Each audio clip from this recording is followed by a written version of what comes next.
Hey pond diggers and waterfall builders, here we are, how to build a waterfall part 2. Now this video is taking a long time, so I want to explain a little bit here. This whole backyard was being renovated, the swimming pool is being redone, patio covers are going up, landscaping, masonry, pathways, you name it. Now we just couldn't get that final footage until everything was complete. So for those of you who've waited for over a year for this video, I apologize, but everything's done now. So here we go! Okay, before we pick up where we left off on the waterfall construction, I wanted to show you a couple things we did here. We took about a week off on the waterfall part because we had to wait for some walls to be constructed before we could tie our waterfall into it. For example, this wall comes in and this wraps over. We've integrated this large stone into the wall, and then we've used a bit of mortar in this section to stabilize these larger stones. And there's a big planter that's going in behind here. We'll have some plants that can creep down over the wall and such. And this wraps over to where our waterfall was, and so we had to wait for this to be finished beforehand.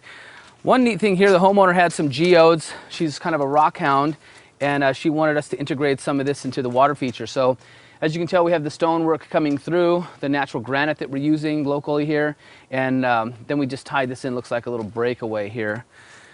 One thing I wanted to show you is this is that little fish tunnel we had established earlier on this project, and now that we have it all wrapped in, if you look down in through there, you can see the color of that tunnel that we used, but if you're looking from above, you don't see it at all. It just looks like kind of a bridge, and then the koi or the goldfish or whatever you're going to use would just disappear up into there.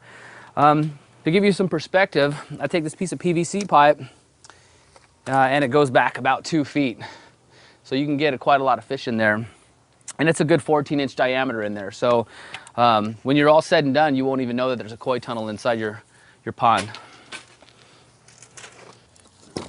Okay, wait, let me move this section.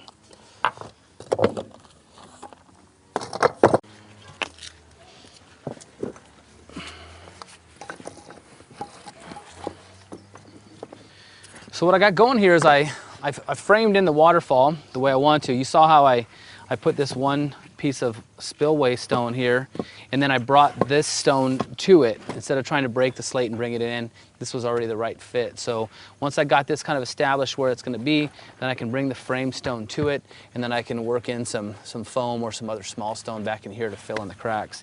But once I have it kind of established where it's going to go, then I want to bring stonework up to the bottom of it to help stabilize it. And it's a little loose at this point, and you might have a rock fall out or something while you're working, but this is kind of just to get us established. Once we get established then and set in place, then we can foam it all in place, and I'll show you how to do that as well.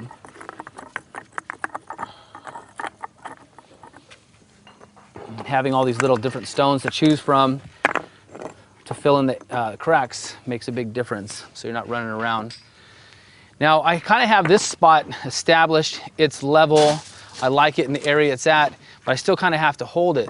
A little trick you can do is you can set a stone on it, and that's like holding it in place, and then I can step down and then fill in some other little cracks like that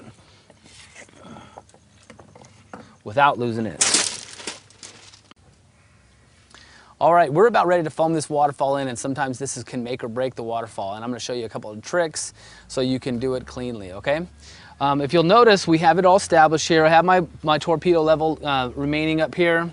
I have this stone in place to kind of keep everything locked in place so I don't have to stand there and hold it the whole time. I have our professional gun today, and I'll show you. We can reach back in here, and I want to foam back in behind here. And what this does is it keeps the water from going underneath all the stone, and it keeps it on top of it.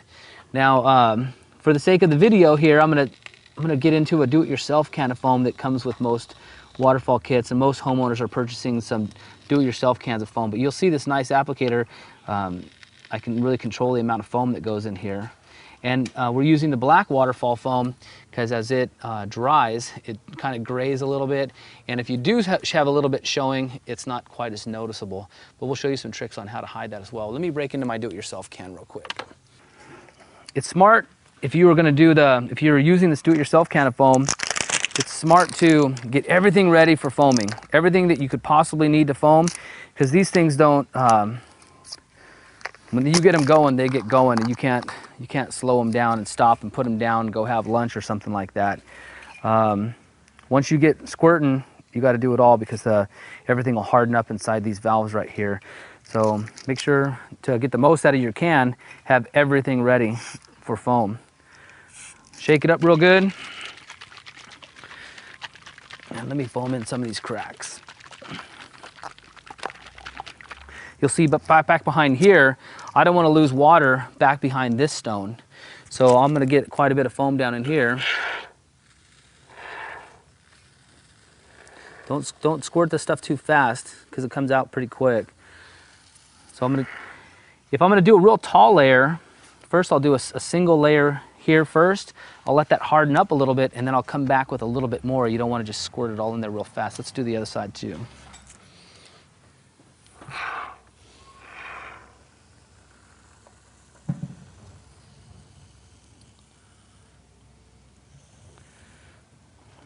That's a common made mistake. I see people just squirt this all up and it's still gonna expand a little bit.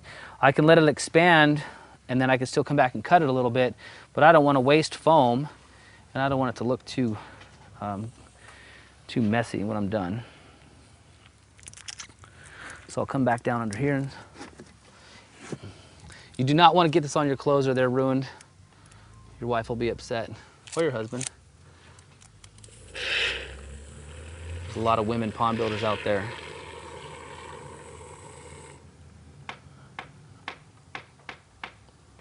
Just do a little bit at a time and get it back in those cracks.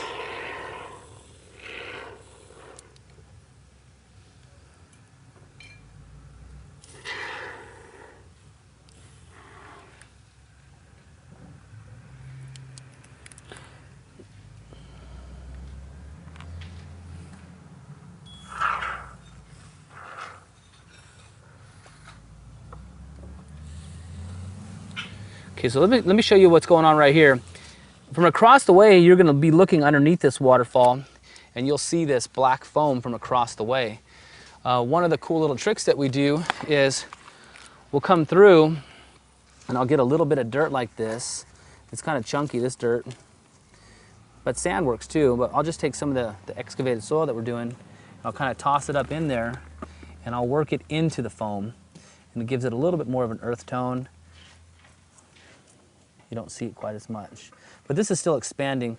But you still got it. If you're going to do this trick, you want to make sure you do it early on when the foam's still wet, so it has a chance to adhere to it.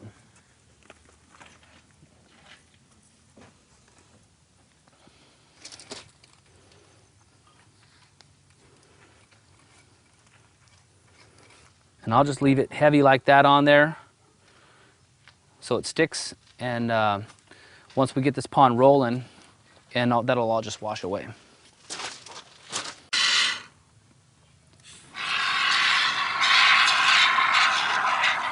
You'd be amazed how strong this waterfall foam is. I don't want to build yourself up too much on this waterfall foam, but it's really strong. We've done home shows where we've come in and built these beautiful waterfalls, and then we come in 3 days later and tear them down. And you really have to work to get this foam apart. I mean, it's doable, but you have to really get into it. So I want you to rely on a little bit, but not too much, of providing you with some stability. We dry stacked this whole section right here. I mean, it's sitting there with nothing on it, no mortar, no foam and anything. But the neat thing about the waterfall foam is you can come in here and you can foam in the cracks, and when it solidifies, it kind of locks everything into place. But then again, if you want to come back and change something later, you still have the ability to get it apart. A little bit of work, but you can get it apart nonetheless. So get it all dry stacked, and then foam in all the cracks. Hide the foam with either some sand or some dirt, maybe a little cement dust works good. You can throw it in there and get it all pretty looking. And then you're set to go. We're gonna finish foaming this in, and we'll check back in with you when we fill the pond up with water and get it started.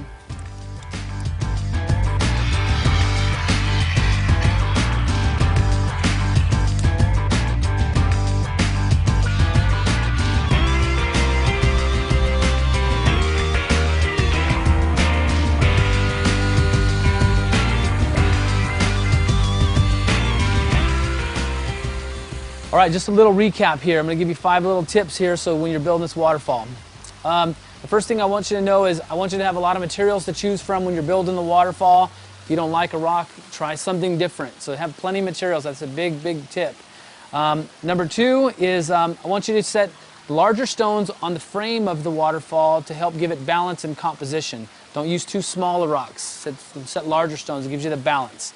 Okay. Number three, I want you to step back and cross the way when you're building the waterfall, so that way you can get a different perspective. If you're right on top of it and you're building, sometimes you're just too into it, you're too close. So when you step back for reflection, it's a big, big help.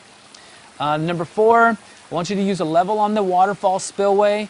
That way you have even distribution of water over your spillway, over the waterfall. Sometimes it'll be lopsided, you have too much water coming out one side. So using a little torpedo level is a big, big help. And number four, when you're using that waterfall foam, the waterfall foam can make or break that waterfall. So make sure you use plenty of waterfall foam. It gives you that strength. It gives you velocity of water over the waterfall instead of losing a lot of the water behind the spillway and the stone work. So also, when that foam is just a little bit wet, it's not quite hardened off yet, use a little bit of construction dust, either as sand or a little bit of cement or even some chunky dirt like we used in the video. Put that on top of that foam and kind of mash it in there and let it harden off. And that way you don't see these big black blobs sticking out of your waterfall when you're done with that waterfall foam, okay? So I hope that's been helpful. Take those 5 tips and get out there and build some waterfalls. But most importantly, have some fun.